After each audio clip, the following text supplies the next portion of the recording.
All right, we're back here with another webcast. It is Auburn week. I'm Pat Dooley, sports columnist of the Gainesville Sun. This is Robbie Andreu. Florida Auburn this week. And, it's just funny. I wrote a column about this. Florida Auburn is a better series than Florida Georgia, Florida Tennessee, Florida FSU. It's been unbelievable games. Yeah, growing up around it, Pat, it's like one of Florida's most natural rivalries. It's close, orange and blue, both teams. It's just been a traditional rivalry. It's sad that we don't play it every year. And I tell you, the games, when you think back, 66 Spurrier, 69 Reeves, 9 Tees, 73 Don Gaffney becomes the first black quarterback at Florida. So much history. It's just amazing when you go back, including last year. One team beat Florida, and that was Auburn. But it is such a different team for Florida. I don't sense any real revenge issue there. I don't either, Pat. You talked to the players, and that never came up all week. All they talked about was how that game last year kind of got them pointed in the right direction. They refocused. They listened to Danny Werfel tell them the season's all over, keep playing, and they went on and won the national title. So revenge isn't a factor. Well, and you don't have to lose that game just to go on and win a national title. No. So Florida is a huge favorite, 19-point favorite.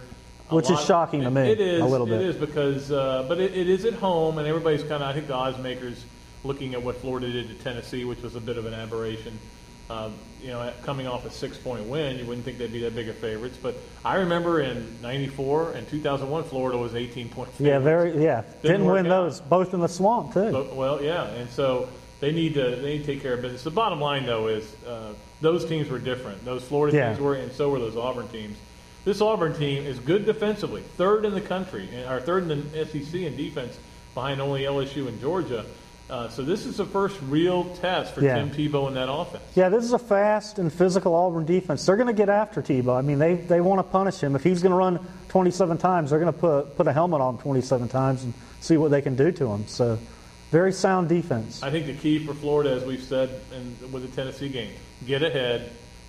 Try to make them one-dimensional, and right now they don't have anybody that scares you offensively. No, they don't. And the problem with Florida is back to the same old thing, Pat. No pressure on the quarterback. I mean, last week did Seth Adams? Did he even get touched? He got sacked once. After the game, Meyer said, "I'm tired of watching quarterbacks who don't get touched." And Brandon Cox has had problems with turnovers, fumbles, interceptions. But when he has time, he's a pretty good quarterback and a good passer. And I know he doesn't have the receivers he's had in the past, but you give him time, he can pick you apart.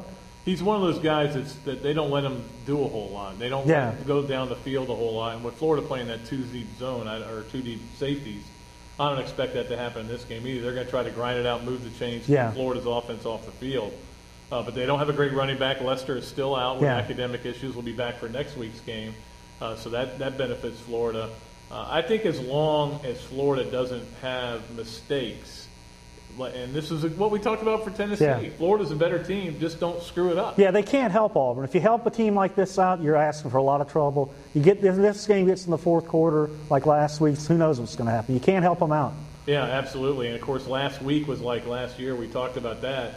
They need to kind of go back to being like 2 weeks ago. In this game, put it away early, especially for those of us writing on deadline. We would appreciate that very much. Urban, are you listening? I know you watch all these Swampcasts. I know you're all over them. But it'll be. I think it'll be fun. It'll be a great atmosphere. What's amazing to me, Robbie, is how easy it is to get tickets for this game. I know. I guess Shocking. It's a night game. TV. It's TV. It's not the old Auburn, Florida matchup. It's not the old Auburn. There's 3 times that a lot of these people have already been to the Swamp this month.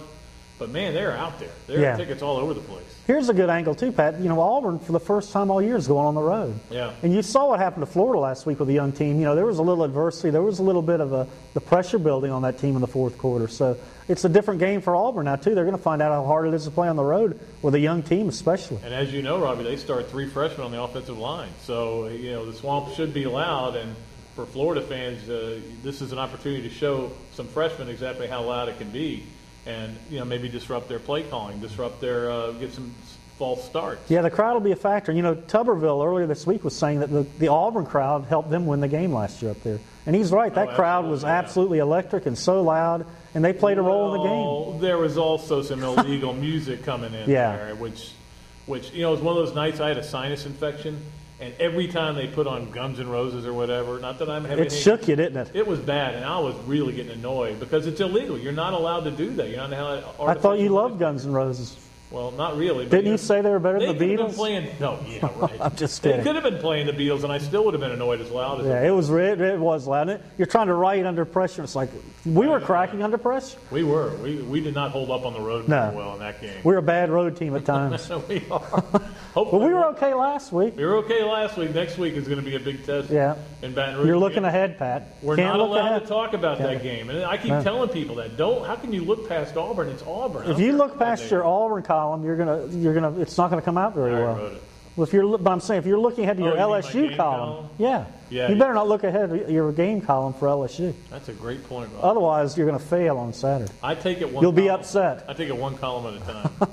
But that's all you can do. That's all you can do. That's all you can do.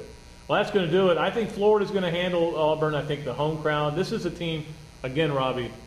Young teams at home are pretty tough because they build that emotion. That confidence, And whereas they on the road, all of a sudden everybody's against them. So I think you'll see that this week. Florida, a young team against a young team on the road. I think Florida will win this game fairly easily. Tebow had a good point too, Pat, after the game and then earlier this week that Florida didn't play great last week, but they learned a lot from it and they won the game, which gives them an optimistic outlook going into the week. So that's definitely big for them. There's nothing. Well, there's some things better, but there are very few things better than a win when you don't play well. Yeah. Because that allows the coaches to say, "Hey, look, this is what we did we wrong. need to bust butt this week. This isn't going to work next week." So I think they've had pretty tough practices this week. That's my impression. I think Tuesday, Wednesday, any week with Urban Meyer is going to be tough. So. Thursday and Friday. Yeah. I mean, they're talking about practicing Percy Harvin on Friday. So a little personal workout for Percy. Yeah. Does he need me out there to cover him? Yeah. I'll cover him? Run him. I'll press him. I'll give him the press coverage. I think his first step might be tough for you to deal with, but we'll see. I get the press coverage working. That's going to do it for today's Swampcast. We appreciate you guys for joining in. Don't forget, join us very late on Saturday nights when we'll be doing it from the Florida-Auburn game, which will get over about, 2 in the morning. So we'll be fresh as daisies. Very, very late. But it might be a Sunday morning. It could be. Well, it's probably going to be. Cool. So that'll do it for today, though, and we appreciate you guys for joining us. Robbie, Andreu, Pat Dooley, Blue Blazers, we're all over it. We'll see you next time.